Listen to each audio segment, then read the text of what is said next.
Good morning. It's Tuesday, December the 11th, 2018. This is a devotional that I gave at our Christmas dinner this past weekend here at Cedar Hill Baptist Church, and I thought I'd share some of these thoughts with us today as kind of a weekly devotional. It's Christmas time, and we're preparing gifts. We're buying gifts. We're getting ready to give gifts.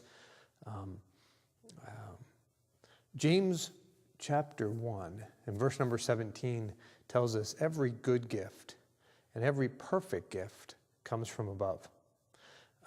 As we celebrate Christmas, as we celebrate what happened in Bethlehem 2,000 years ago, Jesus Christ coming to earth for us, we're reminded of the free gift that God gave us. He gave us himself in the form of flesh, in the form of Jesus Christ, to come to earth, to live amongst us, ultimately to live a perfect life, and then to go to the cross of Calvary and die and shed his precious blood in remission of our sins. Free gift of salvation. And we're reminded of the importance of that gift. I thought I'd talk just for a moment about what we go through sometimes buying gifts and then make a comparison here. So bear with me for a second. When it comes to gift giving and gift buying, I don't know about you, but I find that to be sometimes one of the more stressful things of Christmas time. I enjoy the festivities, and I enjoy getting together with family and friends and all the activities both at church and that we do as a family, and going out and cutting down a Christmas tree, and all those things are fun. I enjoy decorating. I enjoy putting up lights. I enjoy doing all that stuff. That's all some of the fun side of this holiday season as we celebrate the birth of Christ. But buying gifts, that's one of the more maybe stressful things I don't necessarily look forward to. And we try so hard to find the right gift, the perfect gift. As we're going to buy a gift for someone, we want to make sure we have one that's the right color. Maybe it's important to have the right size if we're talking about clothing or something along that line. We want to make sure it's age appropriate. If we're buying something for a child, that's not too young or too old for them. It's got to be the right age, the right color, the one that they like, the size, the style, whatever it is that's important to them. I think we get to the point we want to make sure we spend the right amount of money, right? We want to make sure we don't spend too much, don't spend too little, make sure it's appropriate to what other people are giving in that situation, whether it's with kids or with family. I have children, I have grandchildren now, and it's always important, that we spend the equal amount on everybody and spend the right amount on everybody.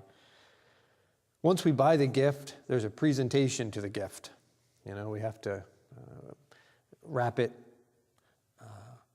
put a bow on it.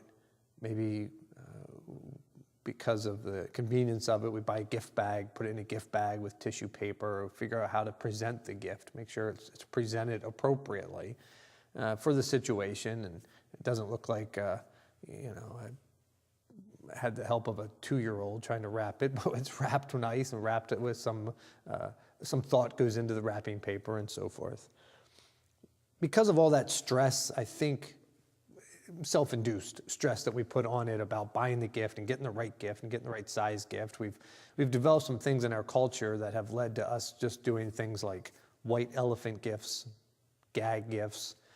Maybe in a family or in a workplace, we go together, buy a group gift. We all just pitch in and get one nice thing and just share the cost of it equally amongst us. We try to do that. We like the convenience now of getting a gift card. Give someone a gift card. Let them go get what they want from the store. So all these different things we do when it comes to giving gifts, and obviously nothing spiritual about that.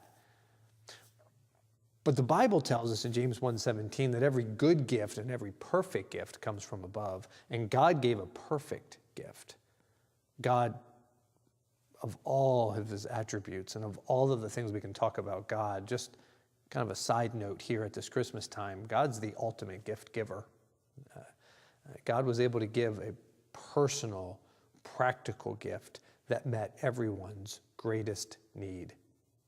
God was able to buy a gift that was exactly the need that we have. We couldn't buy it for ourselves. We can't purchase our salvation. We can't work hard enough. Our righteousness does not cover the magnitude of our sins.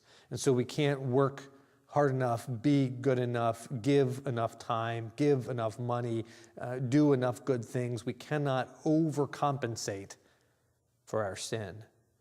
Our righteousness, according to God's righteousness, or in comparison to God's righteousness, the Bible tells us, is as filthy rags. We can't do it on our own. And so he gave us a perfect gift. He gave us a gift that was something we couldn't buy for ourselves, something we couldn't possibly do for ourselves.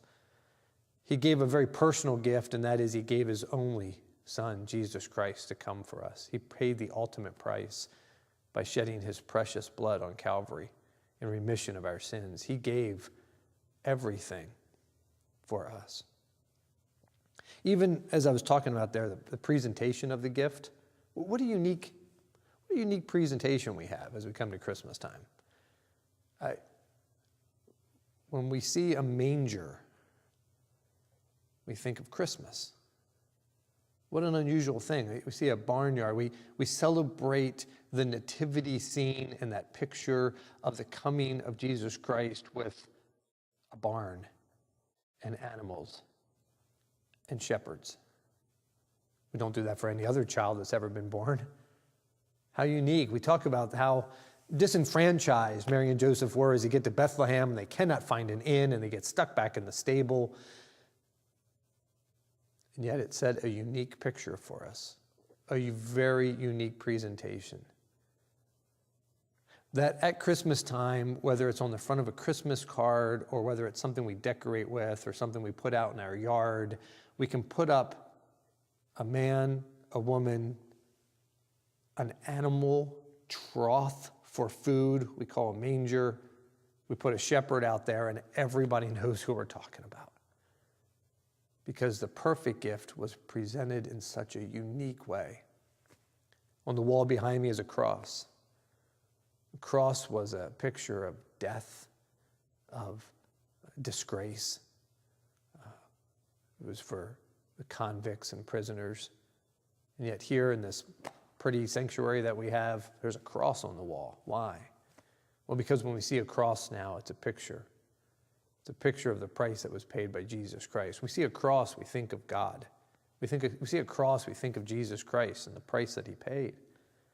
And so the presentation, God was just in a very small, I mean this not in any way to take away from the magnitude of God, but God is certainly the ultimate gift giver. As we come to Christmas time this year in 2018, I hope we just keep that in mind. We get a little stressed out buying gifts, trying to get the right gift, doing all that. God gave us a perfect gift. James 1:17, every good gift, every perfect gift is from above.